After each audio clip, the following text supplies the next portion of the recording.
अस्सलाम केम छो भारतना मित्रों मजामां ने। तो आज व्लॉगनी शुरुआत छे ने सवारथी करी नाखी छे केम के मारे तमने ए पण देखाडું છું કે હું રેકડીએ જાઉં છું ને તો ખાલી યાનું જ નથી હોતું, ઘરનું પણ કેટલું કામ હોય છે। જો આ ઘરમાં રે વખત પૈરા છે બધું, આમ જો આ કેવી રીતે થાતા હોય। આ રે વખત કોણ કરતું હોય? રોકીડો હે એના છીયું પડ્યા હોય। પછી અહીંયા જો એક છોકરી અહીંયા સૂતી પડી છે આ મોબાઈલ પર લઈને। જો આ રૂમે સાફ કરવાનું હોય આપણે।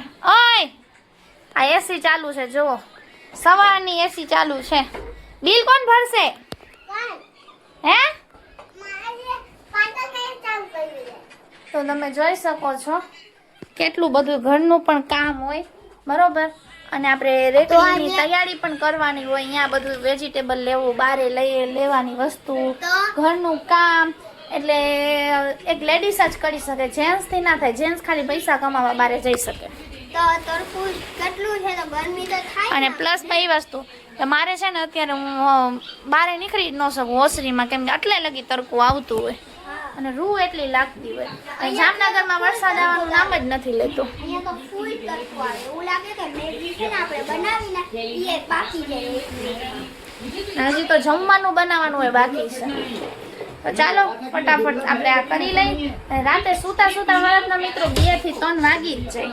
પછી સવારે ઉઠવાનું, માયનો બેને સ્કૂલે મોકલવાના, મધુને આંગણવાડીએ મોકલવાનું, પછી લેવા જવાનું અને ટ્યુશન મૂકવા જવાનું। તો બધું કેમ એડજસ્ટ થતું હશે? આજે અમારી ટ્યુશનની રજા છે। આમાં કીર્યું ચડશે, કોને નીચે ફેંકું? એની મેરે પડ્યું। હા આ ઉપાડી લે, તો ઉપાડી લે, જ્યાં હતું ત્યાં રાખી દે। અડધી નહીં હો। કપડા આટલા બધા કાઢીને બેઠા છે, એટલા બધા કપડાં ધોવાના છે અને ઘરનું કામ તમને દેખાડું। હવે ઘરનું કામ જો થઈ ગયું, આ બધું ઓસરીને ધોય છે, ઓલી પાણીના સીસા ભરે છે, થઈ ગયું ચોખ્ખું। પહેલાં કેવું હતું ને પછી કેવું હતું ને જો અહીંયા મસ્ત ચોખ્ખું કરી નાખ્યું સ્ટુડિયો। હવે આટલું કામ કરી લીધું, હવે જમવાનું બનાવવાનું છે અને પછી પાછા આપણે 4-5 વાગશે ને તો બારે રેકડીની શોપની તૈયારી કરવી પડશે। હવે આમાં કેવી ભાગાદોડી હોય, એમાં પણ વ્લોગ મારે કરવાનું હોય, વ્લોગ બનાવવાનું પણ હોય અને એડિટિંગ કરવાની હોય। એટલે હું ડેલીની મારી લાઈફ રૂટીન છે ને તમને આજે બતાવું છું।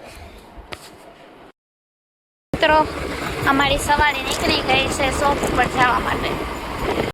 પછી જમણી રીતે બનાવતા એવું થાય છે। બ્લોગમાં બન્યા રહ્યો આગળ। આજે તો મેં ચાઇનીઝ ભેલ પણ રાખી છે, તો જોઈ આજે કેટલો રિસ્પોન્સ છે, શું છે। તો અહીંયા છે ચાઇનીઝ ભેલનું બધું સેટઅપ માં 4 જાતના જો ચટણી આપણે નાખવાના છીએ, તીખી ચટણી, મીઠી ચટણી, એવું બધું બરાબર। અને આ સાઈડ છે પેકેટ બનાવવાનો સેટઅપ। તો અમે 2 ભાઈ બહેને થઈ નાખો સેટઅપ લગાડી નાખો અને રેકડી થઈ ગઈ અમારી મસ્ત રેડી કમ્પ્લીટ। ના મિત્રો આજે બોમ્બે ચાઇનીઝ ભેલ ચાલુ કરી દીધી ને આપણે હાઈલો। હજી આવડી સાંજ પડી છે તો જ કસ્ટમર આવી ગયા।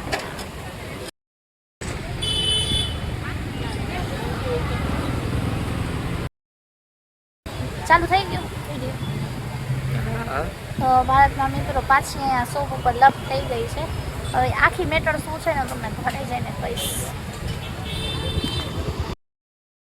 મિત્રો તો વિડીયો બનાવતા ભૂલી જ ગઈ, કેમ કે બહુ એટલે બહુ ઘરાકી હતી આજે તો અમારું 1 નંબર બહુ મસ્ત હાઈલું બરાબર। ચાઇનીઝ ભેલમાં એટલો રિસ્પોન્સ મળ્યો અને બધા કહે છે બહુ મસ્ત બની। ચાઇનીઝ ભેલનો વિડીયો ઉતારતા એ ભૂલી ગઈ અને ઘરાકને આવતા હતા કે ભૂલી ગઈ, કેમ કે 5 મિનિટનો અમને પાણી પીવાનો એ ટાઈમ નહોતો મળતો, એટલે મસ્ત આવેલો અને વિડીયો ઉતારતા હું ભૂલી ગઈ હતી।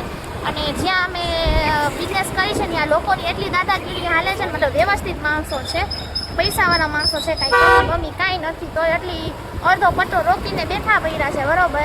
અને બીજા કોઈને એટલે નબળા માણસને તો અહીંયા ઊભું રહેવા જ નથી દેતા। આપણને ઊભું નહોતા રહેવા દેતા, પણ આપણે અહીંયા માથાના થયા એટલે આપણે છીએ। બાકી જેવા તેવા નબળા માણસો હોય, ભોળા માણસો, એને તો ઊભું રહેવા જ નથી દેતા લોકો, એટલી દાદાગીરી કરે છે। ખુદનું રોડ ન સમજી લીધું હોય એવું બધું છે। તો ટાટા બાય બાય, ફરી મળશું નવા વિડીયોમાં। આઈડી સબસ્ક્રાઈબ કરી લેજો, વિડીયો શેર કરજો।